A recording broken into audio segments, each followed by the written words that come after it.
जाति न पूछो साधकी, पूछ लीजिए ज्ञान, मोल करो तलवार का, पड़ा रहने दो म्यान। जय भीम, नमो बुद्धाय। देश में आज सामाजिक, आर्थिक, राजनैतिक, सांस्कृतिक, धार्मिक और शैक्षणिक अनाचार का जोर है। अनुसूचित जाति, जनजाति, पिछड़ा वर्ग, अल्पसंख्यक, मजदूर, किसान और सर्वहारा वर्ग के लोग जीवन से जुड़े मानवीय अधिकारों से वंचित हैं। आज़ादी के इतने सालों बाद भी गरीब अधिक गरीब, धनिक अधिक धनिक, शोषक अधिक शोषक और शोषित अधिक शोषित होते जा रहे हैं। धन, धर्म और सत्ता व्यवस्था से जुड़े लोग एक दूसरे पर कालिक पोत रहे हैं और जनता के समक्ष मगरमच्छ के आंसू बहा रहे हैं। जिनकी आंख हैं वे भी जानबूझकर अंधे बने हुए हैं। परिणाम ये है कि राष्ट्र का नैतिक और चारित्रिक पतन हो रहा है और इस पतन का मुख्य कारण है वर्तमान मनुवादी शिक्षा व्यवस्था। मनुवादी व्यवस्था पुनर्जन्म, भाग्य, भगवान, स्वर्ग, नर्क, तीर्थ, व्रत और कर्मकांड में भारत के मूल निवासी बहुजन समाज को फंसाए हुए हैं। परिणाम स्वरूप आज़ादी के इतने वर्ष बीत जाने के बाद भी श्रमशील वर्ग के चेहरे पर मायूसी बरकरार है। गुलामी के पोषक तत्व साहित्य के नाम पर आज भी पाठ्य पुस्तकों में विद्यमान है। बच्चों को कितना मिथ्या, कितना झूठ, कितना गलत पढ़ाया जाता है। वर्तमान शिक्षा प्रणाली में ये पाठ्यक्रम देखने से पता चल जाता है। एकलव्य द्वारा दक्षिणा में अंगूठा देना, उनका त्याग और बलिदान बताया जाता है और हमें उससे गौरवान्वित होने का आभास दिलाया जाता है। मगर एकलव्य द्रोणाचार्य के छल का शिकार हुआ, ये बड़ी चालाकी से छिपा दिया जाता है। द्रौपदी को जुए में हारने वाले युधिष्ठिर को धर्मराज कहकर पढ़ाया जाता है। दुशासन जब द्रौपदी को निर्वस्त्र कर रहा था तो पांचों पांडव चुपचाप बैठे देखते रहे, लेकिन उन्हें वीरता, शौर्य की पदवी से विभूषित किया जाता रहा। क्यों? आज भी हमारे पाठ्यक्रम में पढ़ाया जाता है ढोल, गंवार, शूद्र, पशु, नारी, ये सब ताड़ने के अधिकारी।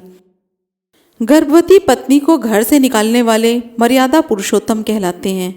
मीडिया भी इस असत्य को आए दिन उछाल रहा है। वह जानता है कि 100 बार असत्य को सत्य और सत्य को असत्य कहते रहने से जनमानस की भावना बदल जाती है।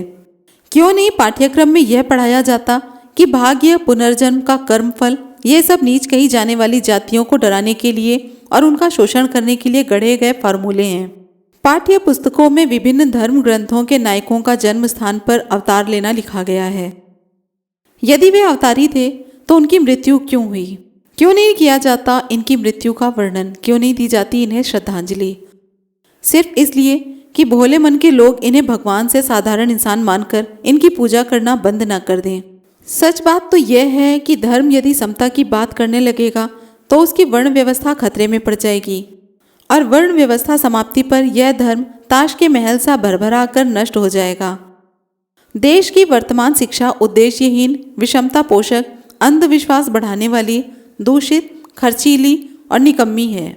यह व्यक्ति को सही अर्थ में ज्ञानी, स्वाभिमानी, स्वावलंबी और सामाजिक प्राणी बनाने में बाधक है। भारतीय संविधान की धारा 45 को सही ढंग से लागू नहीं किया गया और शिक्षा को नागरिकों के मूल अधिकार में शामिल करने के बाद भी अमीरों और गरीबों के लिए दोहरी शिक्षा व्यवस्था चलाई जा रही है। भारत जैसे विशाल जनसंख्या वाले देश को एकता और अखंडता के लिए राष्ट्रीयकृत एवं वैज्ञानिक सोच पर आधारित शिक्षा की आवश्यकता है। जब तक मंत्री, अफसर और संतरी की संतानें एक साथ एक जैसे स्कूलों में नहीं पढ़ेंगी, तब तक शिक्षा में सुधार नहीं हो सकता। वर्तमान सरकार और शिक्षा माफियाओं की मिलीभगत से शिक्षा की दुर्गति की जा रही है। केंद्र तथा राज्य सरकारों व उनके द्वारा अनुदान प्राप्त शिक्षण संस्थाओं में पढ़ाई लिखाई मृत हो गई है। इसका प्रमाण यह है कि कोई भी व्यक्ति अपने बच्चों को सरकारी संस्थाओं में पढ़ाने के लिए नहीं भेजता, स्वयं इनमें पढ़ाने वाले शिक्षक भी नहीं। दूसरी तरफ निजी हाथों में चलने वाली मान्यता प्राप्त संस्थाएं शिक्षा को धंधा समझकर चला रही हैं, क्योंकि उनका मुख्य उद्देश्य है मुनाफा कमाना। सरकार ने उन्हें खुली छूट दे रखी है। इन संस्थाओं ने शिक्षा को इतना महंगा कर दिया है कि शिक्षा आम आदमी की पहुंच के बाहर हो गई है। एक ओर महंगाई तो दूसरी ओर स्कूल में पढ़ाई जाने वाली वर्तमान निरर्थक शिक्षा देश के भविष्य को अंधकार की ओर ले जा रही है। वर्तमान शिक्षा प्रणाली का प्रयोग धर्म की कट्टरता बढ़ाने में हो रहा है, धर्म को उखाड़ने में नहीं। आर्थिक विपन्नता और राजनीतिक गुलामी से लड़ने और संघर्ष के लिए अगर कोई हथियार है तो वह है वैज्ञानिक सोच पर आधारित मानववादी शिक्षा नीति। वर्तमान शिक्षा उद्देश्यहीन है। राष्ट्रीय स्वाभिमान एवं एकता कायम रखना शिक्षा का उद्देश्य होना चाहिए। अलग अलग प्रदेशों में अलग अलग शिक्षा नीति होने की वजह से एकता का अभाव होने लगता है, जिससे कि फूट पड़ने की संभावना बनी रहती है। भारत का संविधान मानव मानव की बराबरी को स्वीकार करता है, अतः संविधान की मंशा को पूरा करने में उपयुक्त शिक्षा का उद्देश्य महान साधक सिद्ध होगा। अर्जक संघ की राय में देश में एक तरह की शिक्षा होने से हमारे लोगों में राष्ट्रीय भावना बढ़ेगी और ईर्ष्या का अंत होगा। आज विभिन्न प्रदेशों में अलग अलग शिक्षा की वजह से स्पर्धा की जगह ईर्ष्या ने ले लिया है, जिससे कि राष्ट्र की प्रगति रुक गई है। स्पर्धा से राष्ट्र की प्रगति होती है, जबकि ईर्ष्या से राष्ट्र कमजोर होता है। शिक्षा और साक्षरता में जमीन आसमान का अंतर है। शिक्षा जागरूक नागरिक तैयार करती है, जबकि साक्षरता भेदभाव वाली वर्णवादी व्यवस्था को गुलाम बनाती है। जागरूक नागरिक अनुकूल प्रतिकूल परिस्थितियों में धैर्य, संयम, साहस के साथ स्वाभिमान पूर्वक जीने का ऐसा प्रयास करता है जिससे स्वयं के हित के साथ साथ समाज व देश का भी कल्याण होता है। व्यक्ति को देश का जिम्मेदार नागरिक होने का बोध होता है, जबकि साक्षरता ठीक इसके विपरीत आचरण करने की नसीहत देती है, जिसके कारण व्यक्ति सिर्फ और सिर्फ अपना कल्याण चाहता है। जिम्मेदार नागरिक बोध एवं समाज या देश कल्याण की बात तो पास फटकती भी नहीं। हमारा देश मनुवादी शिकंजे में सदियों से फंसा है। कथित आज़ादी के बाद भी जातिवादी शिकंजा कसना कतई कम नहीं हुआ है। जैसा कि हम जानते हैं, ब्राह्मणवाद के मायने हैं ऊंच नीच, विषमतापूर्ण सामाजिक बनावट, जिसके कारण जीवन का प्रत्येक पहलू ऊंच नीच विषमता से प्रभावित होता है। यही वो दोनों चीजें ब्राह्मणवाद से समाप्त हो जाएं तो ब्राह्मणवाद का अस्तित्व ही मिट जाएगा। जीवन जीने के लिए सामाजिक, आर्थिक, राजनैतिक, सांस्कृतिक ढांचे की जरूरत पड़ती है। इन सब में ऊंच नीच एवं विषमता पैदा कर रखी है। मनुष्य को स्वस्थ, सजग, जागरूक, जिम्मेदार नागरिक बनाने में शिक्षा की अहम भूमिका होती है। परंतु यदि ऊंच नीच एवं विषमता के प्रभाव में अथवा पुरोहितों के शिकंजे में कसे होने के कारण शिक्षा का स्वरूप भी ऊंच नीच एवं विषमता मूलक हो जाता है, तो जाहिर है इसके परिणाम भी विषमता मूलक ही निकलेंगे। इसलिए शिक्षा को साक्षरता बना डाला गया। 1986 में राष्ट्रीय शिक्षा नीति के पूर्व अघोषित रूप से तथा बाद में घोषित रूप से शिक्षा को साक्षरता में बदल डालने की जरूरत क्यों पड़ी? जरूरत इसलिए पड़ी कि वैदिक युग में वर्ण व्यवस्था में रहने वाला अंतिम पायदानी समाज तथा वर्ण व्यवस्था में बहिष्कृत समाज 85-89% जो है, उनको शिक्षा प्राप्ति का अधिकार ही नहीं था, जो समाज में ऊंच नीच एवं विषमता कायम रखने के लिए एक जरूरी शर्त है। वैदिक व्यवस्था में वर्ण क्रम में शिक्षा देना और लेना ऊंच नीच एवं विषमता मूलक था। इसलिए तो ब्राह्मण वर्ण के पास शिक्षा सर्वाधिकार सुरक्षित थी। चूंकि राजाओं के बिना पुरोहित वर्ण भूखा मर सकता था, इसलिए क्षत्रिय वर्ण तो शिक्षा ग्रहण कर सकता था। इसके अलावा शेष वर्ण के लोगों को और वर्ण व्यवस्था के बाहर के लोगों को तत्कालीन शिक्षा से वंचित रखा गया। हालांकि वह शिक्षा आचार समाज, अछूत, आदिवासी, अल्पसंख्यक, अति पिछड़ा के लिए किसी भी काम का नहीं था, क्योंकि उन दिनों शिक्षा का पाठ्यक्रम था वेदों को रटना, तथानुरूप जीवन में आचरण करना, धनुर्विद्या सिखाना आदि।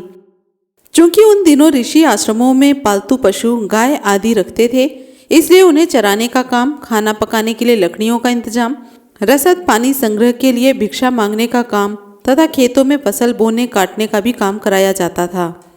उपर्युक्त काम उपस्थित छात्रों की अपेक्षाकृत कम सामाजिक हैसियत वाले छात्रों से कराया जाता था। वह भी इसलिए नहीं कि उन्हें जीवन में वैसा आचरण करना है, अपितु इसलिए कि आश्रमों में तत्कालीन जरूरतों को पूरा करना भी था। स्पष्ट है कि उस समय की शिक्षा शिक्षा नहीं थी, क्योंकि उसमें भेदभाव, ऊंच नीच, विषमता की बू आती थी। परंतु वर्ण व्यवस्था के शीर्षासन पर विराजमान समाज, जो कि सिर्फ 3% है, उसकी भलाई इसी में थी। ऐसी विषमता मूलक शिक्षा का एहसास सबसे पहले अवर्ण या आचार समाज के महान क्रांतिकारी शिक्षक शंभुक को हुआ। उन्होंने शिक्षा के लोकव्यापी स्वरूप की आवश्यकता बताई। शिक्षा देना या लेना सिर्फ कुछ लोगों के लिए नहीं, अपितु सबके लिए जरूरी बताई। तत्कालीन व्यवस्था में मानवाधिकारों का हनन किस प्रकार किया जा रहा है? बहिष्कृत समाज का जीवन गुलामीपूर्ण क्यों है? किस प्रकार है? गुलामी से निकलने के उपाय क्या हो सकते हैं? आदि इन बातों की जानकारी देने का काम अथवा व्यवस्था के प्रति जागरूक करने का काम प्रथम शिक्षक शंबुक ने किया, जिनकी हत्या राजा रामचंद्र द्वारा सिर्फ इसलिए कर दी गई कि कहीं तत्कालीन विषमतावादी शिक्षा के प्रति प्रथम शिक्षक शंबुक न सिर्फ शिक्षा अपितु समूची व्यवस्था को नकारने वाली जनक्रांति न करवा दें। इसी क्रम में तक्षशिला और नालंदा विश्वविद्यालयों की गणना की जाती है, जहां से ज्ञान प्राप्त कर आचार्य समाज ने वैदिक व्यवस्था की जड़ें हिलाकर रख दी थी। महामना गौतम बुद्ध का धम्म दर्शन निरंतर प्रेरणा स्रोत बना रहा। तक्षशिला और नालंदा विश्वविद्यालयों के साहित्य भंडार को जला दिया गया, नष्ट कर दिया गया, क्योंकि उसमें असली मानववादी शिक्षा व्याप्त थी, जिसके फैलाव का भय था ब्राह्मणवादियों को।